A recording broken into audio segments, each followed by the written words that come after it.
Well,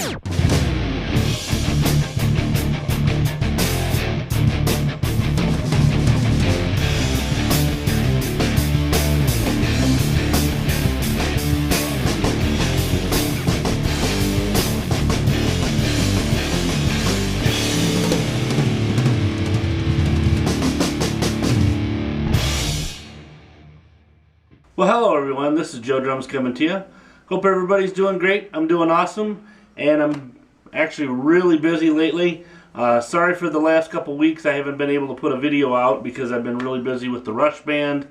The Rush Band's been getting back together again. We're finally kind of putting our nose to the grindstone, or actually I am, trying to learn these Rush songs. And I thought it would be really cool to kind of talk about some of the stuff I've been practicing.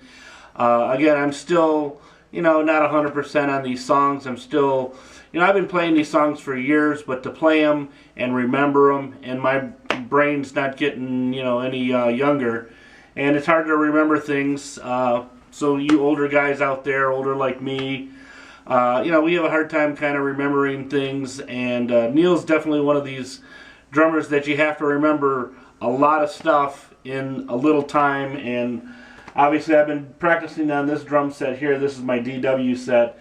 This is the most drums that I have right now, other than the green drum set, but that's in my van ready to play out with.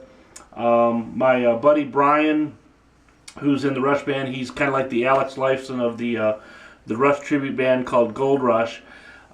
He's been putting together a Thomas set like the 1980s Neil drum set. So when that starts getting put together, I'll actually shoot some video of that, and we'll see that in the next, hopefully the next couple months here, we should have some, some type of set up together, and it'll actually be double bass, just like Neil's set. It's going to be really cool because I'll be able to practice on a set that I actually practice with the Rush Band, because he has another drum set that's set up over at his house when we have, like, down by this where his recording studio is, and he has a set all set up there behind the glass and everything, and it's all mic'd up and everything ready to go, so we can record with it, we can practice on it, and it's exactly set up like the way Neil would have had his back in the 80s.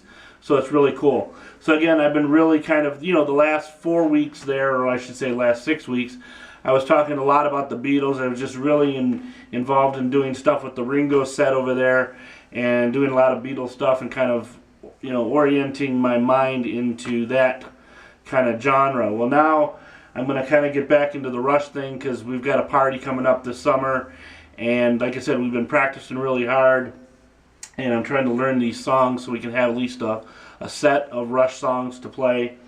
And so I figured I'd go over some of the songs, like I said, that I was having some issues with. So we're going to do those today. And I had a little thing was kind of cool. I was going to add this to the video. I'm going to throw it in anyway.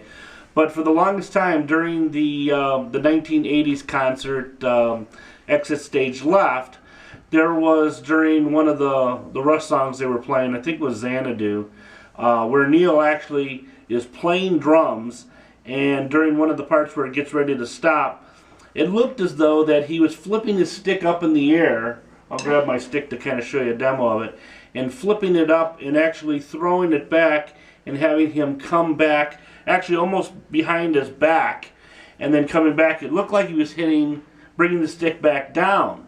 But when I slowed it down during editing of this actual video, I noticed that the stick, he almost caught it and he lost it. So I've got that footage of that concert, just that little clip I'm going to show you of him playing, and you can see in slow motion when I slowed it down, you could actually see he missed the stick, and then he went and grabbed another one down below, probably in a stick bag or something.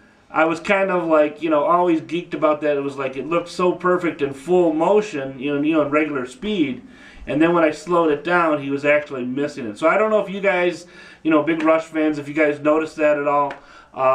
Put some comments in the comment box below, and let me know if you saw that before, if you knew that's exactly what happened. Because like I said, for a lot of years I thought that he actually caught the stick and came back down with it. And I thought, wow, that's amazing. Only Neil Peart could do that stuff, you know.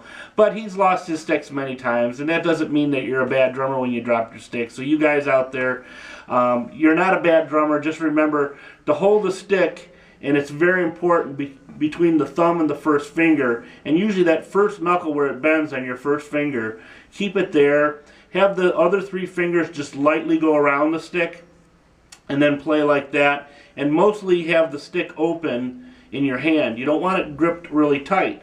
And a lot of times students will do that. I've noticed from me teaching students, younger students, is they'll hold their stick kind of tight.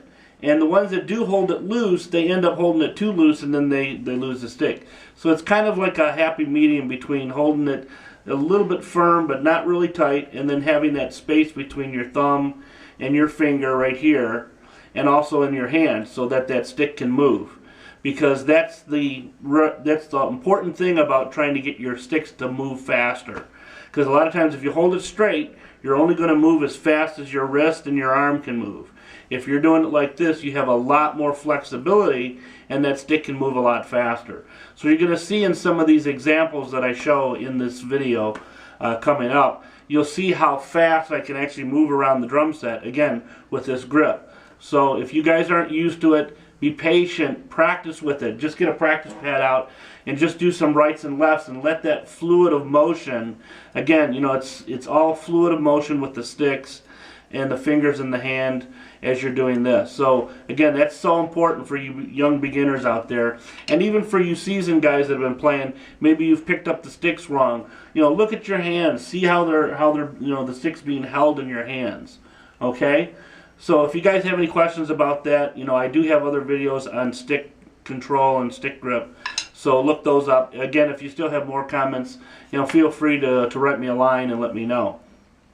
So with that ado, I guess we'll go ahead and show you the rest of this video. It's quite long. It's a lot of me just practicing and trying things out.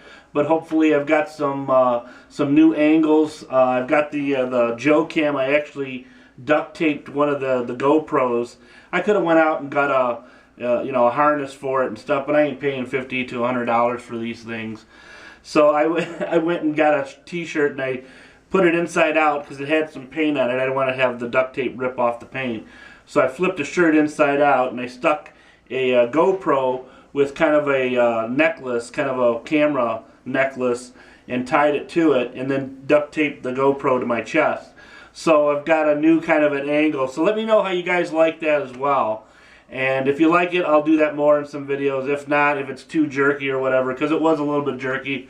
Again, sorry for that, but I didn't really have any other way to kind of give you the perspective of being me on the drums and what I do and where I go and how I play. So again, hope you guys like this video. Again, please like it, and you know, feel free to comment. Give me some great comments back.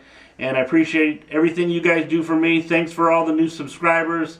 Thanks for liking all my other videos. And until then, you guys take care, keep rocking, and I'll talk to you on the next video.